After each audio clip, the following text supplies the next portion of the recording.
بسم اللہ الرحمن الرحیم۔ شروع کرتی ہوں اللہ کے بابرکت نام سے جو بڑا مہربان اور نہایت رحم کرنے والا ہے۔ آپ سب کو میری طرف سے ایک دفعہ پھر السلام علیکم اور ویلکم ہو گیا میرے چینل اور آگ پر۔ Khalid bin Walid the legendary warrior of Islam part 8۔ اگلی صبح جب قریش اور اس کے اتحادی قبائل خیمہ گاہوں سے نکل کر مدینہ کی طرف روانہ ہوئے، جن کی کل تعداد 10,000 کے قریب بتائی گئی ہے، تو اچانک ہی رک گئے۔ شہر کے سامنے ایک بڑی خندق کھدی ہوئی تھی۔ ابو سفیان جو لشکر کے قلب میں تھا، لشکر کو رکا ہوا دیکھ کر گھوڑا سرپٹ دوڑاتا ہوا آگے آیا۔ قریش کے جنگجو کیوں رک گئے ہیں؟ ابو سفیان چلاتا جا رہا تھا۔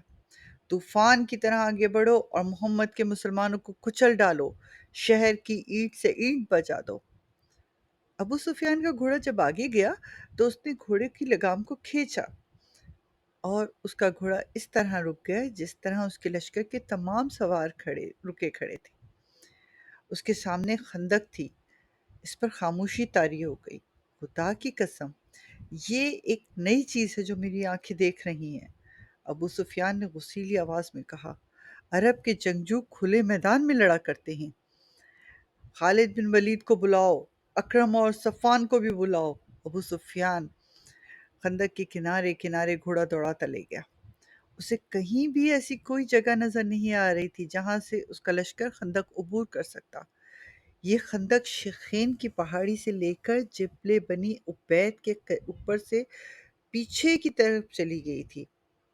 مدینے کے مشرق میں شیخین اور لاوا کی پہاڑیاں تھیں۔ یہ مدینے کا قدرتی دفاع تھا۔ ابو سفیان دور تک چلا گیا۔ اس نے دیکھا کہ خندق کے پار مسلمان اس انداز سے گھوم پھر رہے جیسے پہرا دے رہے ہوں۔ اس نے گھوڑا پیچھے موڑا اور اپنے لشکر کی طرف چل پڑا۔ 3 گھوڑے اس کی طرف سرپٹ آ رہے تھے جو اس کے قریب آ کر رکے۔ وہ خالد، اکرم اور صفان کے گھوڑے تھے۔ کیا تم دیکھ نہیں رہے کہ مسلمان کتنے بزدل ہیں؟ ابو سفیان نے ان تینوں سے کہا۔ کیا تم کبھی اپنے راستے میں رکاوٹ کھڑی کر کے یا رکاوٹ کھود کر اپنے دشمن سے لڑے ہو؟ خالد پر خاموشی طاری ہو گئی تھی۔ آج مدینہ کی طرف جاتے ہوئے اسے پھر یاد آ رہا تھا کہ اس کے خیال میں سے چپ نہیں ہو گیا تھا کہ ابو سفیان نے مسلمانوں کو بزدل جو کہا تھا وہ ٹھیک کہا تھا، بلکہ خاموش رہ کر وہ اس سوچ میں کھو گیا تھا کہ یہ خندق بزدلی کی نہیں، دانش مندی کی علامت ہے۔ جس کسی نے شہر کے دفاع کا یہ طریقہ سوچا ہے وہ کوئی معمولی عقل والا انسان نہیں تھا۔ اس سے پہلے بھی اس نے محسوس کیا تھا کہ مسلمان لڑنے میں اپنے جسم کی طاقت پر ہی بھروسہ نہیں کرتے، وہ عقل سے بھی کام لیتے ہیں۔ خالد کا دماغ ایسی ہی جنگی چالوں کو سوچتا رہتا تھا۔ مسلمانوں نے بدر کے میدان میں نہایت تھوڑی تعداد میں ہوتے ہوئے قریش کے بہت بری شکست دی تھی۔ خالد نے اکیلے بیٹھ کر اس لڑائی کا جائزہ لیا تھا۔ مسلمانوں کی اس فتح میں اسے مسلمانوں کی عسکری دانش مندی نظر آئی تھی۔ کوئی اور بات بھی تھی خالد، اسے خیال آیا۔ کوئی اور بات بھی تھی، کچھ بھی تھا۔ خالد نے اپنے آپ کو جواب دیا، جو کچھ بھی تھا۔ میں یہ نہیں مانوں گا کہ محمد صلی اللہ علیہ وسلم کے جادو کا اثر تھا یا اس کے ہاتھ میں کوئی جادو ہے۔ ہماری عقل جس عمل اور جس مظاہرے کو سمجھ نہیں سکتی، ہم اسے جادو کہہ دیتے ہیں۔ اہل قریش میں ایسا کوئی دانش مند نہیں جو مسلمانوں جیسے جذبے پر اہل قریش کو سرشار کر سکے۔ اب ہم اس لیے واپس نہیں جائیں گے کہ مسلمانوں نے ہمارے راستے میں خندق کھود رکھی ہے، ابو سفیان خالد، اکرمہ اور صفوان سے کہہ رہا تھا۔ پھر اس نے ان سے پوچھا، کیا خندق عبور کرنے کے لیے کوئی طریقہ تم سوچ سکتے ہو؟ خالد کوئی طریقہ سوچنے لگا، لیکن اسے خیال آیا کہ اگر ان کے لشکر نے خندق عبور کر بھی لی تو مسلمانوں کو شکست دینا آسان نہ ہوگا، خواہ وہ کتنی ہی تھوڑی تعداد میں کیوں نہ ہوں۔ جن انسانوں نے تھوڑے سے وقت میں زمین اور چٹانوں کا سینہ چیر ڈالا ہے، ان انسانوں کا بڑے سے بڑے لشکر میں ذرا سا کچھ نہیں بگاڑ سکے گا۔ کیا سوچ رہے ہو ولید کے بیٹے؟ ابو سفیان نے خالد کو گہری سوچ میں کھوئے ہوئے دیکھا تو بول، ہمارے پاس سوچنے کا بھی وقت نہیں ہے۔ مسلمان یہ نہ سمجھے کہ ہم بوکھلا گئے ہیں۔ ہمیں تمام تر خندق دیکھ لینا چاہیے، اکرما نے کہا۔ کہیں نہ کہیں کوئی ایسی جگہ ضرور موجود ہوگی جہاں سے ہم عبور کر سکیں، صفوان نے کہا۔ محاصرہ، خالد نے خود اعتمادی سے کہا۔ مسلمان خندق کھود کر اندر بیٹھ گئے ہیں، ہم محاصرہ کر کے باہر بیٹھے رہیں گے۔ وہ بھوک سے تنگ آ کر ایک نہ ایک دن خود ہی خندق کے اس طرف آ جائیں گے جدھر ہم ہیں۔ ہاں، ابو سفیان نے کہا، مجھے بھی یہی ایک طریقہ نظر آتا ہے جو مسلمانوں کو باہر آ کر لڑنے پر مجبور کر دے گا۔ ابو سفیان اپنے تینوں نائب سالاروں کے ساتھ خندق کے ساتھ ساتھ تمام تر خندق کو دیکھنے کے لیے جبل بنی عبید کی طرف چل پڑا۔ سلا پہاڑی مدینہ اور جبل بنی عبید کے درمیان واقع تھی۔ مسلمان اس کے سامنے مورچہ بند تھے۔ ابو سفیان نے مسلمانوں کی تعداد دیکھی تو اس کے ہونٹوں پر طنزیہ مسکراہٹ آ گئی۔ وہ آگے بڑھا تو ایک گھوڑا جو بڑا تیز دوڑتا ہوا آ رہا تھا اس کے قریب آ کر رکا اور سوار نیچے کودا۔ ابو سفیان اسے بڑی اچھی طرح پہچانتا تھا، وہ ایک یہودی تھا جو تاجوں کے بحروپ میں مدینہ کے اندر گیا۔ وہ مدینہ کے شیخین کے سلسلہ کور میں سے ہوتا ہوا قریش کے ایک لشکر میں پہنچا تھا۔ اندر سے کیا کوئی خاص خبر لائے ہو جو ہمارے کام آ سکے؟ ابو سفیان نے پوچھا اور کہا، ہمارے ساتھ ساتھ چلو، اتنا اونچا بولتے چلو کہ میرے تینوں نائب بھی سن لیں۔ مسلمانوں نے شہر کے دفاع اور آبادی کے تحفظ کے جو انتظام کر رکھے ہیں وہ اس طرح ہیں، یہودی نے کہا۔ یہ تو تم کو معلوم ہوگا کہ مدینہ چھوٹے چھوٹے قلعوں اور ایک دوسرے کے ساتھ ملی ہوئی بستیوں کا شہر ہے۔ مسلمانوں نے شہر کی عورتوں، بچوں اور ضعیفوں کو پیچھے کی طرف قلعوں میں بھیج دیا ہے۔ خندق میں نظر رکھنے کے لیے مسلمانوں نے گشتی پہرے کا جو انتظام کیا ہے اس میں 200-250 مسلمان شامل ہیں۔ یہ افراد تلواروں کے علاوہ پھینکنے والی برچیوں اور تیر کمانوں سے مسلح ہیں۔ انہوں نے علاقے کو تقسیم کر کے رکھا ہوا ہے جس میں وہ سارا دن اور پوری رات گشت کرتے رہتے ہیں۔ جہاں کہیں سے بھی تم خندق عبور کرنے کی کوشش کرو گے وہ مسلمانوں کی خاصی تعداد پہنچ جائے گی اور اس قدر زیادہ تیر اور برچیاں برسائیں گے کہ تم لوگ پیچھے ہٹ کر بھاگ جاؤ گے اور اس کے سوا تمہارے پاس کوئی چارہ بھی نہ ہوگا۔ یہ بھی ہو سکتا ہے کہ راتوں کو مسلمانوں کی خویش خندق کے باہر آ کر تم پر کوئی نہ کوئی شبخون مارے۔ عبداللہ بن ابی کیا کر رہا ہے؟ ابو سفیان نے پوچھا۔ اے قریش کے سردار، یہودی جاسوسی نے کہا، اتنی عمر گزار کر بھی تم انسانوں کو سمجھنے کے قابل نہیں ہو سکے۔ عبداللہ بن ابی منافق ہے، مسلمان اسے جماعت منافقین کا سردار کہتے ہیں اور ہم اسے یہودیت کا غدار سمجھتے ہیں۔ اس نے مسلمان ہو کر ہم سے غداری کی تھی، مسلمانوں میں جا کر اس نے تمہارے حق میں انہیں دھوکے دیے۔ اگر احد کی جنگ میں تم جیت جاتے تو وہ تمہارے ساتھ بھی ہوتا، مگر مسلمانوں کا پلہ بھاری رہا تو وہ مسلمانوں کے ساتھ ہو گیا اور یہودیوں سے بھی نظریں پھیر لی۔ تمہیں اس آدمی پر بھروسہ نہیں کرنا چاہیے جو کسی مذہب کا پیروکار اور وفادار نہ ہو۔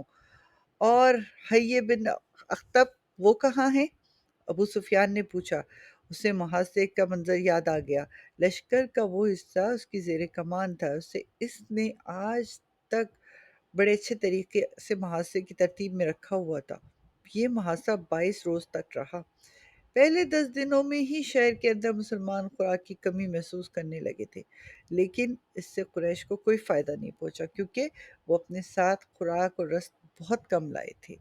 ان کے وہم و گمان میں بھی نہیں تھا کہ انہیں مسلمان اپنے محاصرے کے لیے اتنا لمبا عرصہ کے لیے بٹھا لیں گے۔ خوراک کی جتنی کمی شہر والے محسوس کرے تھے اس سے کچھ زیادہ قریش کے لشکر میں اپنا اثر دکھانے لگی۔ سپاہیوں میں نمایاں طور پر بے چینی نظر آنے لگی۔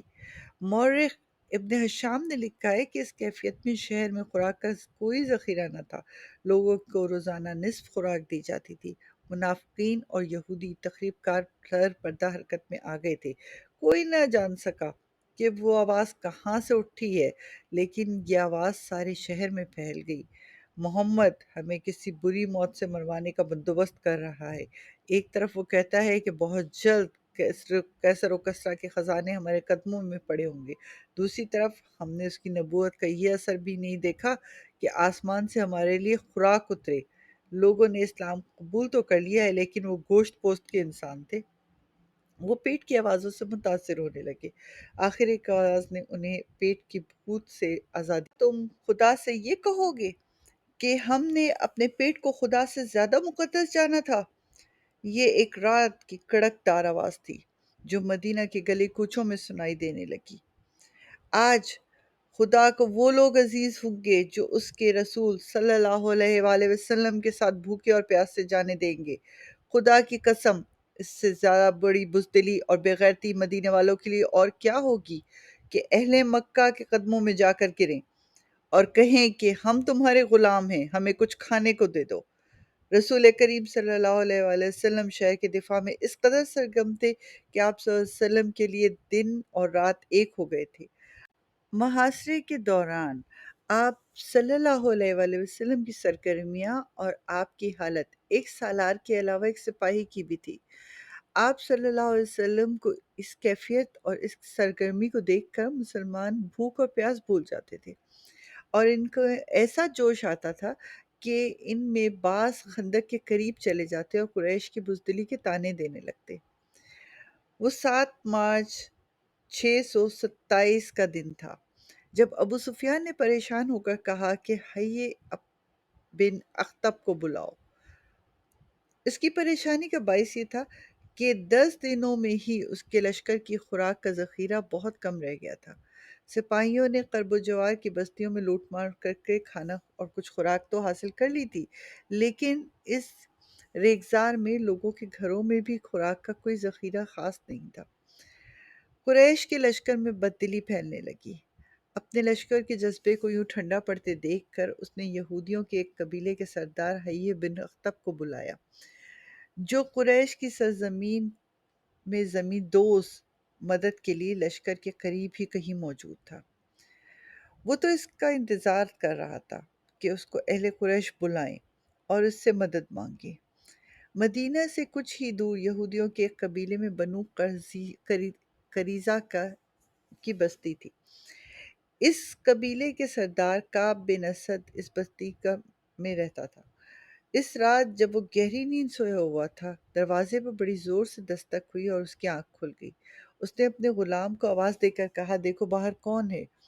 حیے بن اخطب آیا ہے، غلام نے کہا۔ رات کو کہ اس وقت وہ اپنے ہی کسی مطلب سے آیا ہوگا، کعب بن اسد نے غصیلی آواز میں کہا۔ اسے کہو کہ میں اس وقت تمہارا کوئی مطلب پورا نہیں کر سکتا، دن کے وقت آنا۔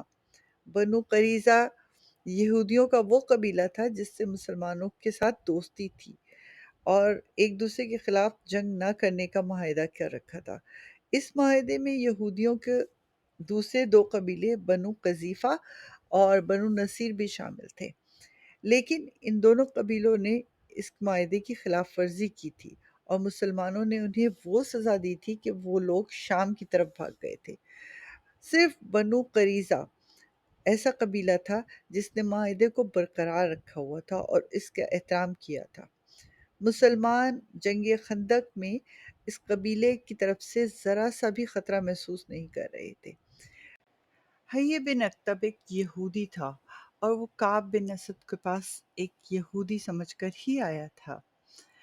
اس کا خیال تھا کہ یہ یہودی ہونے کی نسبت سے اس کی بات کو آسانی سے مان لے گا۔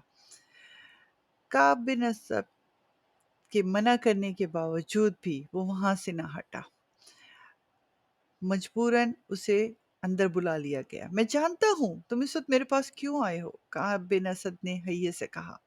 اگر تم ابو سفیان کے کہنے پر آئے ہو تو اسے کہہ دو کہ ہم نے مسلمانوں کے ساتھ جو معاہدہ کیا ہے اس پر مسلمان پوری دیانتداری سے قائم ہیں۔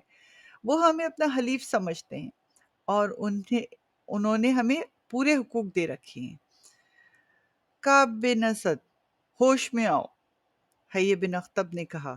بنو کنیکہ اور بنو نذیر کا انجام نہیں دیکھا؟ مسلمانوں کو شکست صاف نظر آ رہی ہے۔ خدا یہودا کی قسم 10,000 کے لشکر مسلمانوں کو کچل ڈالے گا، پھر یہ مسلمان تم پر ٹوٹ پڑیں گے اور یہودیوں نے انہیں شکست دلائی ہے۔ تم چاہتے ہو اور تم جانتے ہو۔ تم کیا چاہتے ہو حیے؟ کعب بن اسد نے پوچھا۔ قریش کے لشکر کا ایک حصہ پہاڑوں کے پیچھے تمہارے پاس پہنچ جائے گا۔ حیہ نے کہا، تمہاری موجودگی میں یہ سپاہی مسلمانوں پر عقب سے حملہ نہیں کر سکتے۔ تم اپنے قبیلے سمیت قریش سے مل جاؤ اور مسلمانوں پر اس طرح حملہ کرو کہ تمہیں جم کر نہ لڑنا پڑے بلکہ ضرب لگا کر پیچھے ہٹ جاؤ۔ اس پر قریش کا یہ فائدہ ہوگا کہ مسلمانوں کی توجہ خندق سے ہٹ جائے گی اور قریش کا لشکر خندق کو عبور کر لے گا۔ اگر میں تمہاری بات مان لوں اور ہمارا حملہ وہ کام نہ کر سکے جو تم چاہتے ہو، تو تم جانتے ہو مسلمان ہمارے ساتھ کیا سلوک کریں گے؟ کعب بن اسد نے کہا، تم مسلمانوں کے قہر و غضب سے واقف نہیں ہو۔ کیا بنو قنیقہ اور بنو نذیر کا کوئی ایک بھی یہودی تمہیں یہاں نظر آتا ہے؟ ابو سفیان نے سب کچھ سوچ کر تمہیں معاہدے کی دعوت دی ہے۔ حیّ بن اخطب نے کہا، اگر مسلمانوں کے قہر و غضب تم پر گرنے لگے گا تو قریش کا لشکر کا ایک حصہ تمہارے قبیلے کی حفاظت کے لیے شیخین اور لاوا کی پہاڑیوں میں موجود رہے گا۔ وہ شب خون مارنے والا ہے اور بہت تجربہ کار سپاہیوں کا لشکر ہے جو مسلمانوں کو تمہاری طرف آنکھ اٹھا کر بھی دیکھنے کی مہلت نہیں دے گا۔ تم مجھے اتنے بڑے خطرے میں ڈال رہے ہو جو میرے پورے قبیلے کو تباہ کر دے گا۔ کعب بن اسد نے کہا، تمہارا قبیلہ تباہ ہو یا نہ ہو، اہل قریش اتنی قیمت دیں گے جو تم نے کبھی سوچی بھی نہیں ہوگی۔ حیّ نے کہا، یا اپنے تعاون کی قیمت خود بتا دو، جو کہو گے، جس شکل میں مانگو گے تمہیں قیمت مل جائے گی اور تمہارے قبیلے کو پورا تحفظ ملے گا۔ مسلمان اگلے چند دنوں میں نیست و نابود ہو جائیں گے۔ تم اس کا ساتھ دو جو زندہ رہے گا اور جس کے ہاتھوں میں طاقت ہوگی۔ کعب بن اسد آخر یہودی تھا۔ اس نے زر و جواہرات کے لالچ میں آ کر حیّ بن اخطب کی بات مان لی۔ قریش کا کوئی سپاہی ہماری بستی میں قریب نہ آئے، کعب بن اسد نے کہا، مسلمانوں پر میرا قبیلہ شب خون مارتا رہے گا۔ یہ کام رات کی تاریکی میں کیا جائے گا تاکہ مسلمانوں کو پتہ ہی نہ چل سکے کہ شب خون مارنے والا بنو قریظہ کے آدمی ہے۔ اور حیّ، کعب نے ہونٹوں پہ ہلکی سی مسکراہٹ لاتے ہوئے کہا، تم دیکھ رہے ہو کہ میں یہاں اکیلا پڑا ہوں، میری راتیں تنہائی میں گزر رہی ہیں۔ آج کی رات تنہا گزارو۔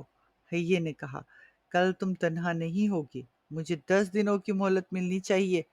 کعب بن اسد نے کہا، مجھے اپنے قبیلے کو تیار کرنا ہے۔ قریش اور بنو قریظہ کے درمیان معاہدہ ہوا ہے۔ سعد بن عقیق معمولی قسم کا ایک جوان تھا جس کی مدینہ میں کوئی حیثیت نہیں تھی۔ وہ خنجر اور تلوار تیز کرنے والا آدمی تھا۔ اس میں یہ خوبی تھی کہ خدا نے اسے آواز بڑی ہی پرسوز اور سریلی دی تھی اور وہ شہ سوار تھا۔ راتوں کو کسی محفل میں اس کی آواز سنائی دیتی تو لوگ باہر آ کر اس سے گانا سنا کرتے تھے۔ کبھی رات کو وہ شہر کے باہر چلا جاتا تو اپنی ترنگ میں گایا کرتا تھا۔ اس نے اسلام قبول کر لیا تھا۔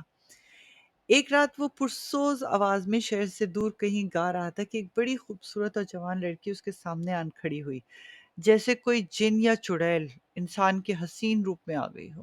سعد گھبرا کر خاموش ہو گیا۔ اس آواز سے مجھے محروم نہ کر اور مجھے گھر سے نکال لائی ہے، لڑکی نے کہا۔ مجھے دیکھ کے تو خاموش ہو گیا ہے اور میں دور چلی جاتی ہوں۔ اپنے نغمے کا خون نہ کر، اتنی آواز میں ایسا سوز ہے جیسے کوئی کسی کے فراق میں نغمہ سرا ہو۔ کون ہے تو؟ سعد نے کہا، اگر تو جنات میں سے ہے تو بتا دے۔ لڑکی نے ہنستے ہوئے کہا۔ صحرا کی شفاف چاندنی میں اس کی آنکھیں ہیروں کی طرح چمک رہی تھیں۔ میں بنو قریظہ کی ایک یہودی کی بیٹی ہوں اور میں مسلمان ہوں، مذہب کے درمیان میں نہ لا۔ یہودن نے کہا، نغموں کا کوئی مذہب نہیں ہوتا، میں تیرے لیے نہیں، تیرے نغمے کے لیے اور تیری آواز کے لیے یہاں آئی ہوں۔ سعد دوبارہ اپنی دھن میں گنگنانے لگا۔ ایک روز یہودن نے اس سے کہا کہ سعد قبول کرے تو وہ اس کے پاس آ جائے گی اور اسلام قبول کر لے گی۔ 2-3 روز ہی گزرے تھے کہ مدینہ کا محاصرہ آ گیا۔ سعد بن عقیق کا کام بڑھ گیا۔ اس کے پاس تلواروں، خنجروں، برچھیوں کی انیاں تیز کرنے والوں کا ہجوم لگا رہنے لگا۔ وہ راتوں کو بھی کام کرتا۔ ایک روز وہ یہودن اپنے باپ کی تلوار اٹھائے اس کے پاس آئی۔ تلوار تیز کرانے کے بہانے آئی ہوں، یہودن نے کہا۔ آج ہی رات یہاں سے نکلو ورنہ ہم پھر کبھی نہیں مل سکیں گے۔ کیا ہو گیا ہے؟ پرسوں شام میرے باپ نے مجھ سے کہا تھا کہ قبیلے کے سردار کعب بن اسد کو میری ضرورت ہے، یہودن نے بتایا۔ باپ نے حیّ بن خطب کا نام بھی لیا تھا۔ میں کعب کے گھر چلی گئی۔ وہاں حیّ کے علاوہ 2 اور آدمی بھی بیٹھے ہوئے تھے۔ وہ اس طرح کی باتیں کر رہے تھے کہ مسلمانوں کے آخری دن آ گئے ہیں۔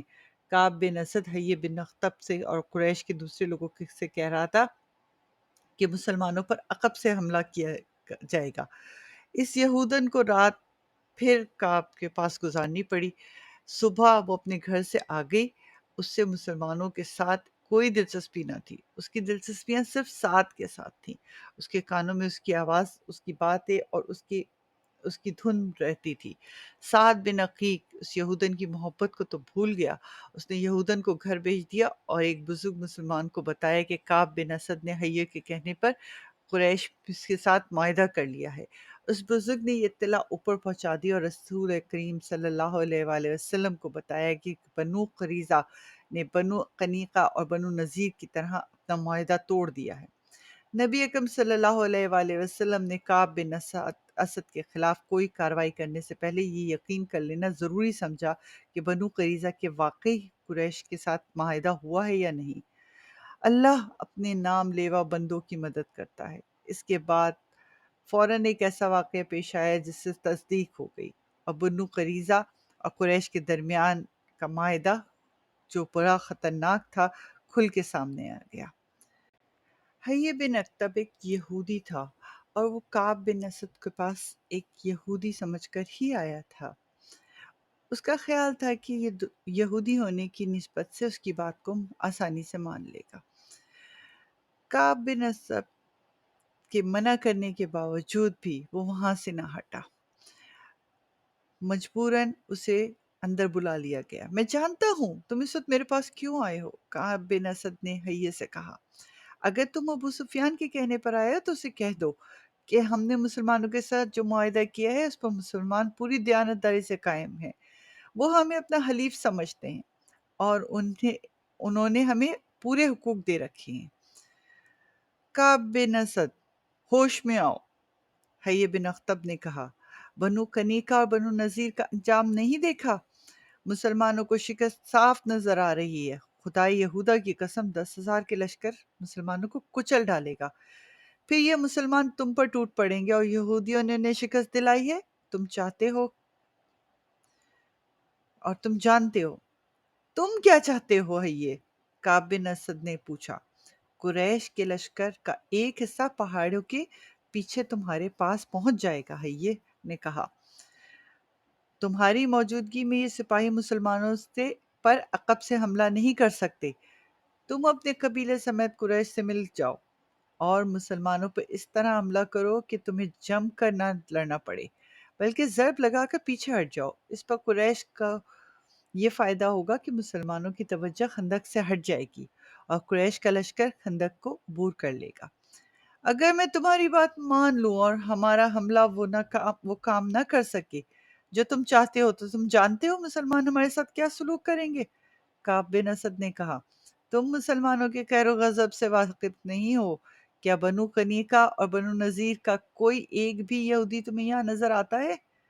ابو سفیان نے سب کچھ سوچ کر تمہیں معاہدے کی دعوت دی ہے، حیّ بن اخطب نے کہا۔ اگر مسلمانوں کے قہر و غضب تم پر گرنے لگے گا تو قریش کا لشکر کا ایک حصہ تمہارے قبیلے کی حفاظت کے لیے شیخین اور لاوا کی پہاڑیوں میں موجود رہے گا۔ وہ شب خون مارنے والا ہے اور بہت تجربہ کار سپاہیوں کا لشکر ہے جو مسلمانوں کو تمہاری طرف آنکھ اٹھا کر بھی دیکھنے کی مہلت نہیں دے گا۔ تم مجھے اتنے بڑے خطرے میں ڈال رہے ہو جو میرے پورے قبیلے کو تباہ کر دے گا۔ کعب بن اسد نے کہا۔ تمہارا قبیلہ تباہ ہو یا نہ ہو، اہل قریش اتنی قیمت دیں گے جو تم نے کبھی سوچی بھی نہیں ہوگی، حیّ نے کہا۔ یا اپنے تعاون کی قیمت خود بتا دو، جو کہو گے جس شکل میں مانگو گے تمہیں قیمت مل جائے گی اور تمہارے قبیلے کو پورا تحفظ ملے گا۔ مسلمان اگلے چند دنوں میں نیست و نابود ہو جائیں گے۔ تم اس کا ساتھ دو جو زندہ رہے گا اور جس کے ہاتھوں میں طاقت ہوگی۔ کعب بن اسد آخر یہودی تھا۔ اس نے زر و جواہرات کے لالچ میں آ کر حیّ بن اخطب کی بات مان لی۔ قریش کا کوئی سپاہی ہماری بستی میں قریب نہ آئے، کعب بن اسد نے کہا۔ مسلمانوں پر میرا قبیلہ شب خون مارتا رہے گا۔ یہ کام رات کی تاریکی میں کیا جائے گا تاکہ مسلمانوں کو پتہ ہی نہ چل سکے کہ شب خون مارنے والا بنو قریظہ کے آدمی ہے۔ اور حیّ، کعب نے ہونٹوں پہ ہلکی سی مسکراہٹ لاتے ہوئے کہا، تم دیکھ رہے ہو کہ میں یہاں اکیلا پڑا ہوں۔ میری راتیں تنہائی میں گزر رہی ہیں۔ آج کی رات تنہا گزارو۔ حیّ نے کہا، کل تم تنہا نہیں ہوگے، مجھے 10 دنوں کی مہلت ملنی چاہیے۔ کعب بن اسد نے کہا، مجھے اپنے قبیلے کو تیار کرنا ہے۔ قریش اور بنو قریظہ کے درمیان معاہدہ ہوا ہے۔ بن عتیق مدینہ کا رہنے والا ایک معمولی نوجوان تھا جو اپنا گزر بسر خنجر اور تلواریں تیز کر کے کیا کرتا تھا۔ اس کو اللہ تعالیٰ نے بہت ہی مترنم اور سریلی آواز سے نوازا تھا۔ وہ شاہ سوار بھی تھا۔ کبھی کبھی وہ راتوں میں گانا بجا کر اپنی دل بہلایا کرتا تھا۔ اس نے اسلام قبول کر لیا تھا۔ ایک رات وہ پرسوز آواز لے کر شہر سے کہیں دور کچھ گا رہا تھا کہ ایک یہودن سے اس کا مناظرہ ہو گیا۔ وہ یہودن اس کی آواز پہ اپنا دل ہار بیٹھی اور اس سے سچی محبت کرنے لگی۔ سعد کو بھی وہ یہودن اچھی لگنے لگی۔ لیکن اسی دوران جب یہودن اور سعد کا قصہ چل رہا تھا، مدینہ میں محاصرہ ہو گیا۔ جب مدینہ میں محاصرہ ہوا تو سعد بہت زیادہ بزی ہو گیا، کیونکہ وہ کرتا تھا خنجر اور تلواریں تیز، تو اس کا باہر نکلنا ناممکن ہو گیا۔ ایک دن وہ یہودن اپنے باپ کی تلوار اٹھا کر اس کے پاس پہنچی اور تلوار تیز کرانے کے بہانے آئی ہوں۔ یہودن نے کہا، آج ہی رات یہاں سے نکل چلو، ورنہ ہم پھر کبھی نہیں مل سکیں گے۔ کیا ہو گیا ہے؟ پرسوں شام میرے باپ نے مجھے کہا کہ قبیلے کا سردار کعب بن اسد کو میری ضرورت ہے، یہودن نے بتایا۔ باپ نے حیّ بن خطب کا نام بھی لیا تھا۔ میں مکب کے گھر چلی گئی۔ وہاں حیّ کے علاوہ 2 اور آدمی بھی بیٹھے ہوئے تھے۔ وہ اس طرح باتیں کر رہے تھے کہ مسلمانوں کے آخری دن آ گئے ہیں۔ کعب بن اسد، حیّ بن اخطب اور قریش کے درمیان جو باتیں ہوئیں، اس لڑکی نے اس باتوں کو اپنے محبوب پہ آشکارا کر دیا اور بتایا کہ مسلمانوں پر عقب سے حملہ ہوگا اور وہ اسی چیز کی منصوبہ بندی کر رہے ہیں۔ اس یہودن کو رات بھر کعب کے پاس گزارنی پڑی۔ صبح وہ اپنے گھر آئی، اسے مسلمانوں کے ساتھ تو کوئی دلچسپی تھی نہیں، اس کی دلچسپیاں تو صرف سعد کے ساتھ تھیں، اور اس کے کانوں میں جب یہ بات پڑی تو اسے یہ فکر ہوئی کہ کہیں سعد کو کوئی نقصان نہ پہنچے، اور وہ یہ بتانے کے لیے سعد بن عتیق کے پاس چلی آئی۔